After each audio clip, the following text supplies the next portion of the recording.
안녕하세요. 사람과 산재 한창의 농사입니다. 네, 안녕하세요. 사람과 산재 유현주 농사입니다. 반갑습니다, 농사님. 네, 반갑습니다.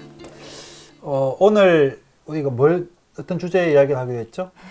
오늘은 저희가 하루에도 수없이 만나고 특히 아파트 사시는 분들은 매일매일 만나게 되는 분들, 어떤 분들일까요? 우리 경비원, 그렇지. 경비원 아저씨들의 어떤 산재를 주로 우리가 특히 내심 일간지를 많이 하잖아요. 저도 보다 보니까 좀 이상한 점이 좀 발견됐어요. 그 경비원들의 그 휴게 시간이 이분들 근무 시간하고 거의 비슷하거나 어떤 경우 많기도 하고 그런 경우 있어요, 여러분. 하루에 근무 시간 8시간인데 휴게 시간이 8시간이거나 뭐 9시간 이런 경우.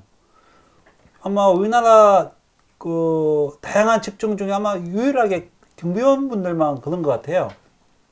그래서 이렇게 하도 궁금해가지고 오늘 왜 이런 현상이 있는지 이 문제에 대해서 좀 집중적으로 한번 이야기해보고 싶어가지고 또 마침 윤 노무사님 지금 경비원 사건 하고 있잖아요. 네. 그걸 가지고 한번 우리가 집중 좀 분석해 보려고 하는데 좀 소개 좀 해주시죠, 사건들. 네, 어쩌다 보니 최근에 경비원 사건을 많이 진행하게 됐는데요. 관련해서 간략하게 사건에 대해 소개해드리고 문제점을 좀 짚어보려고 합니다. 우선 제조업 공장에서 일하는 A씨에 대한 말씀을 드릴게요. A씨는 오전 5시 반 하루를 시작합니다. 아직 동이 트기도 전인 매우 이른 시간인데 이 시간에 집을 나서 1시간 반 정도 되는 거리에 멀리 있는 공장까지 출근을 해서 7시에 도착을 하고 공장 문을 연 뒤에 하루 종일 근무자들을 맞이합니다. 출근 시간이 지나면 외부인 출입을 통제하고 공장 주변을 청소하고 분리수거도 하고 제품 출고 업무까지를 돕습니다. 그렇게 하루를 열심히 보낸 후 밤 8시가 된 깜깜한 시간이 되면 퇴근을 하죠. 그리고 또 집에 돌아가면 9시가 넘은 늦은 저녁. 집을 나선 지 15시간이 지나야 겨우 귀가를 할 수 있는 안타까운 상황이 됩니다. 그리고 또 부산 그리고 광주의 아파트 경비원으로 근무하시는 분 B씨와 C씨의 사례를 말씀드리면 이 두 분은 아파트 경비원으로 24시간 맞교대 근무를 하십니다. 오전 6시에 근무를 시작해 다음날 오전 6시까지 24시간 동안 근무를 하시죠. 이렇게 이른 시간 시작된 하루는 누구보다 바쁘게 지나가는데요. 하루에도 서너 번 아파트 전체를 돌면서 순찰을 하고 청소를 하고 또 주민분들 내놓은 분리수거 정리도 하고 하루 종일 밀려 들어오는 수백 건의 택배 정리, 이것도 매우 중요한 업무죠. 그리고 이후에는 뭐 주차 관리도 하고 그리고 외부인 차량 통제도 하고요. 이렇게 하루 종일 근무를 하고 밤 늦은 시간이 되면 좁은 초소 안에서 또 수면까지 취하고 계시는데요. 너무 초소가 좁다 보니 사실 제대로 된 수면 시설을 갖추기는 힘들고요. 전기장판을 깔고 자거나 아니면 작은 라꾸라꾸 침대 같은 거 있죠. 그런 거 놓고 잠깐 눈을 붙이시고 그리고 다음날 아침이 되면 또 맞교대를 하는 그렇게 근무를 하고 계십니다. 그러면은 그 공장 경비원분은 하루 전체 회사에 머무는 시간이 총 11시간이네요. 네, 뭐 11시간 정도 회사에 근무하시고 11시간 근무하시고 아파트 경비원은 24시간 맞교대 그렇게 근무하시고 네. 이분들의 이제 근로계약서에는 가면 근무 시간이 어떻게 나와 있나요? 이분들의 근로계약서를 보면 조금 이상한 점이 발견됩니다. 공장 경비원이신 A씨의 경우 하루 총 근무 시간 중 휴게 시간은 오전 10시부터 12시, 그리고 오후 2시부터 6시로 총 6시간이시고요. 그리고 아파트 경비원이신 B씨와 C씨의 경우 점심시간이 3시간, 그리고 저녁시간 2시간, 그리고 야간 수면 시간은 밤 11시부터 오전 6시까지로 총 12시간이 됩니다. 잠깐만요. 제가 아마 이해가 잘 안 돼요. 공장 경비원은 주간 근무잖아요. 야간 근무도 아니고. 그분이 아까 7시에 출근한다고 했는데 휴게 시간이 오전 10시부터 12시까지 2시간 휴게 시간이고 또 2시부터 6시 또 4시간 이렇게 휴게 시간이란 말이죠. 그러면 제일 일할 시간이잖아요. 맞아요. 제일 공장에 뭐 차량도 왔다 갔다 하고 고객들도 왔다 갔다 제일 핵심 시간에는 이분은 휴게 시간에 초소에 있고 일 안 하고 언제 일해요? 또 경비원들도 어떻게 점심시간 3시간씩 주는 데가 있어요? 저도 가고 싶네요, 그 회사. 와. 또 저녁도 2시간씩 주고, 휴게 또 야간에 또 7시간을 수면 시간을 주고, 다 합치면 총 12시간이 쉬는 시간 아니에요. 휴게 시간. 와. 아니, 그러면 그렇게 일하고, 그러면은 얼마나 받아요? A씨는 130만 원. 공장 경비원. 네. 130만 원. 네. 아파트 경비원이신 B씨와 C씨의 경우 160만 원 정도의 급여를 받으셨습니다. 오. 그러면은 이렇게 장시간 휴게 시간을 주고 급여 보니까 그게 최저임금인데 이거 최저임금법이나 뭐 문제 없나요 이거? 사실 최저임금법을 피하기 위해서 이렇게 네. 장시간 휴게 시간을 설정한 것이죠. 네. 이 근무 시간을 실제 모두 다 근무한 걸로 하고 휴게 네. 시간이 없는 것으로 산정을 한다면 그 정상적인 휴게 시간 1시간만 잡고 남들처럼 네, 뭐 식사 시간 점심시간, 1시간 정도, 뭐 네. 저녁 시간 1시간 정도 이렇게 해서 근무 시간을 산정한 경우 A씨의 경우 점심 1시간을 제외해서 급여를 산정한다면 약 227만 원 정도가 227만 되고요. 원요. 네. 네. 공장 경비원. 네, 그리고 네. 경비원 분들의 경우 아침, 점심, 저녁 1시간씩을 제외했을 경우 네. 한 달 급여는 한 380만 원 정도가 와. 되셔야 정상입니다. 아까 우리 공장 경비원이 실제 받는 근로계약상의 급여가 130만 원이고 그 아파트 경비원이 160만 원인데 그게 좀 그 2배 차이 나잖아요. 그렇죠. 그러면 그걸 다 휴게 시간으로 다 뺐단 말이네요, 이게. 이렇게 실제 모든 근무 시간을 다 근무 시간으로 본다고 하면 네. 급여가 너무 많이 발생하기 때문에 네. 이분들은 다 휴게 시간으로 설정을 해 둔 것이죠. 그럼 어떻게 해서 이런 근무 시간이 가능하죠, 이게? 사실 이분들이 감시 단속적 근로자로 지정된 분들이기 때문에 이 모든 문제가 발생하는 것입니다. 감시 단속적 근로자예요? 네. 감시 단속적 근로자는 말 그대로 단순한 감시 업무나 일을 간간히 하는, 계속 일하는 게 아니고 간간히 필요할 때만 일하는 그런 업무인 거잖아요.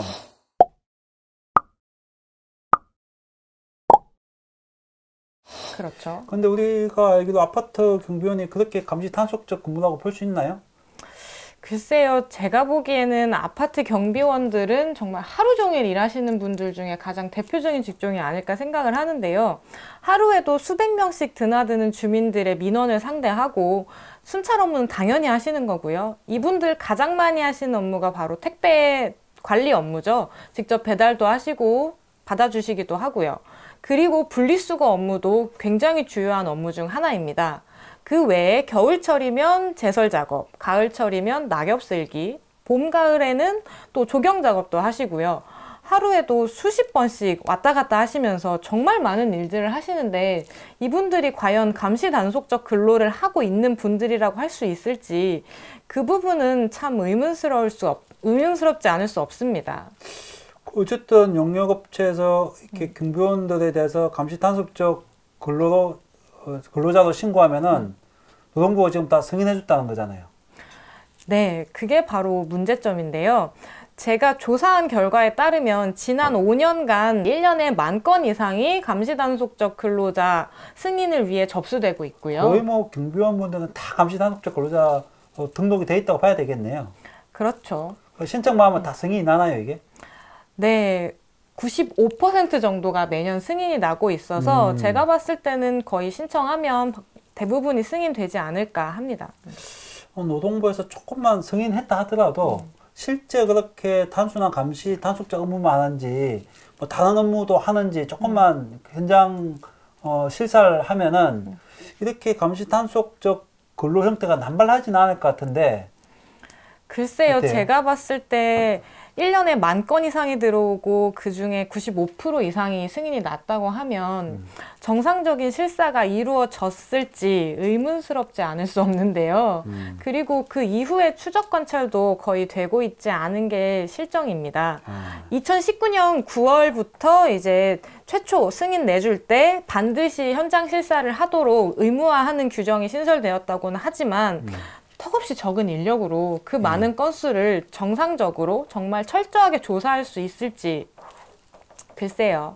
그러면 이제 근로자들한테 경비원들한테 그렇게 많은 장시간의 휴게 시간을 부여했다면은 말 그대로 순수한 쉬는 시간이 돼야 되잖아요. 그렇게 다 근로자분들이 편하게 자유롭게 쉴 수 있는 구조인가요?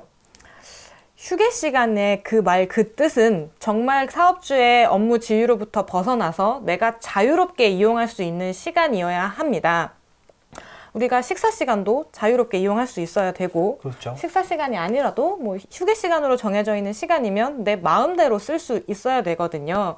내가 원한다면 집에도 갔다 올 수 있고 사업장 밖을 벗어날 수도 있어야 합니다. 하지만 이게 현장에서 특히 이 경비원분들 입장에선 정말 불가능한 일인데요.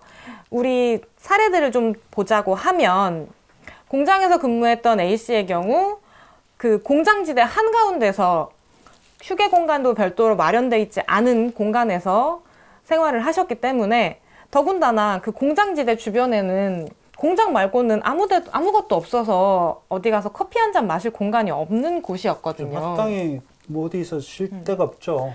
회사에서 별도의 뭐 휴게실을 마련해 주지 않는다며요. 네, 별도의 휴게실도 없는 그런 상황에서 휴게 시간이 덩그러니 어디 갈 곳도 없고 결국에는 그냥 초소에 남아서 하루 종일 대기하고 있었던 것이 되는데요. 그리고 초소에 있다 보니 자연스럽게 업무와 또 이어질 수밖에 없었고요. 그렇죠. 그 차를 왔다 갔다 하는데 나는 휴게 시간이야 하고 가만히 앉아 있는 것도 이상한 거잖아요. 네, 또 뭐 사업주도 너는 휴게 시간이니까 내가 아예 건드리지 않겠다 이런 사업주 있을까요? 그러니까 이게 참 무리만 근로계약서에만 있는 휴게 시간일 수도 있겠네요. 경비원들은 어때요? 아파트 경비원들은? 경비원들의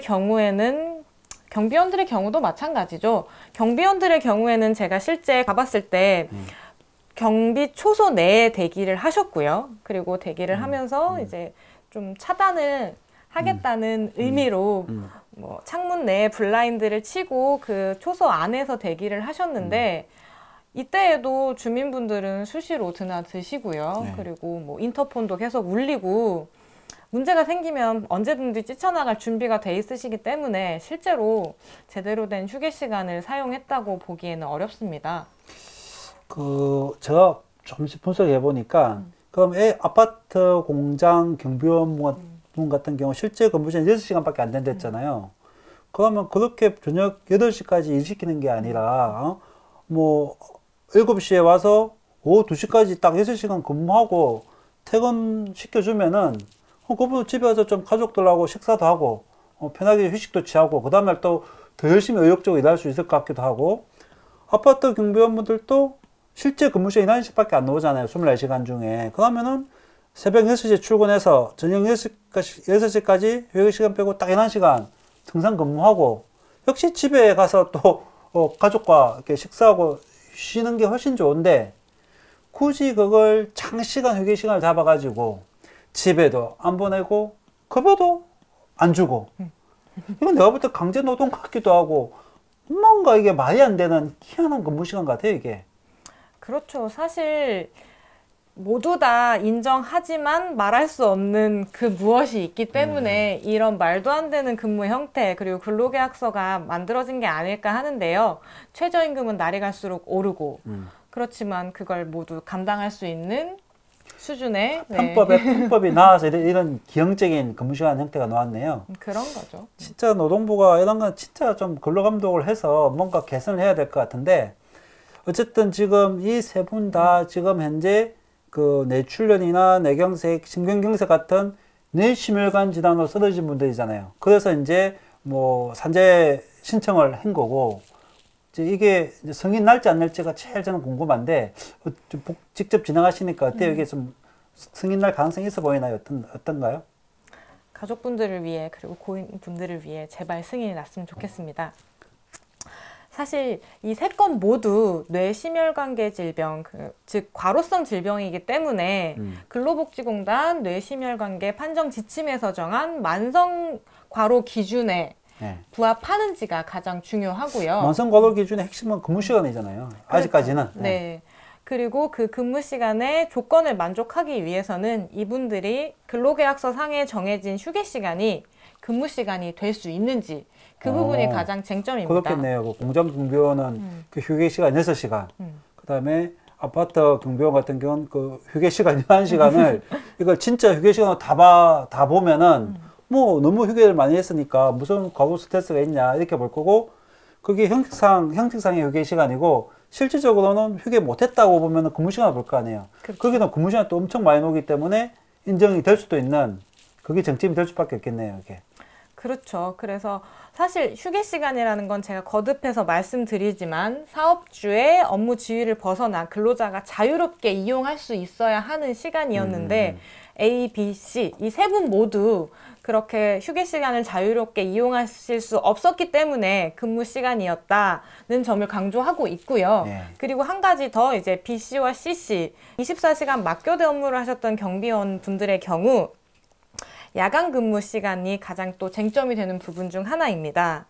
근로복지공단 뇌심혈관계질환 판정 지침에는 경비원의 야간 수면 시간의 경우 빛과 소음이 차단된 독립된 수면 공간에서 5시간 이상 수면을 취할 수 있는 그 여건이 마련될 경우에는 근로시간이 아닌 휴게시간으로 보는데 B씨와 C씨의 경우에는 모두 초소 내에서 생활을 하셨기 때문에 독립된 공간 그리고 빛과 소음이 차단되는 공간이라고 볼 수 없죠.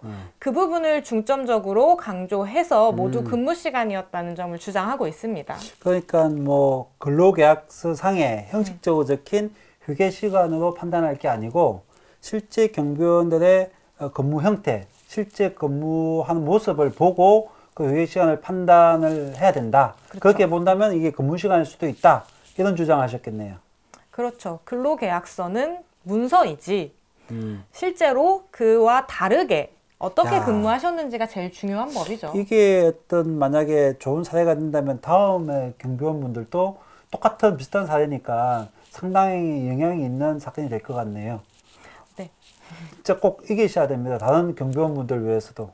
네, 화이팅. 오늘 좀 의미 있는 사건을 했는데요. 참 우리 주위에 아파트 경비원들 너무 많잖아요. 그분들이 다 이렇게 연세도 많으시고 정말 최저임금에서 이렇게 뭐 여름에 특히 더운데 또 요즘처럼 이렇게 추운 한겨울에 그 두세 평도 안 되는 그 좁은 초소에서 또 무급으로 그 집에도 가지 못하고 장시간 그 회사에 남아야 있어야 된다는 게 저도 솔직히 입장 바꿔서 생각하면은 회사에서 월급도 안 주고 무급인데 회사에서 자고 가라. 가족도 못 만나고 퇴근도 못 하고 너무 이해가 안 되는 근무 형태인 것 같아요. 이 점은 지금이라도 노동부에서 정말 우리 이 방송을 노동부가 좀 보고 진짜 네. 경비원들의 이런 안타까운 현실에 대해서 좀 개선이 되었으면 좋을 것 같고 뭐 솔직히 용역업자 다 영세하잖아요. 그분들 입장도 이해하고 뭐 입주자 대표분들도 아파트 뭐 관리비 계속 오르면은 뭐 다 민원 들어오고 힘든 것도 알지만은 어차피 다 같이 그분들하고 우리가 또 같이 안고 생활을 해야 되기 때문에 다시 한 번 더 우리 아파트 경비원분들의 그 고달픈 삶에 대해서 같이 공감하고 이해하고 지지하고 같이 연대해주는 이번 방송에 그런 좋은 계기가 되기를 바라면서 오늘 좋은 사건 소개해 주신 윤호 무사님께 감사 인사 말씀드리며 꼭 좋은 결과 있기를 바랍니다. 네, 감사합니다. 정말 수고 많았습니다. 안녕.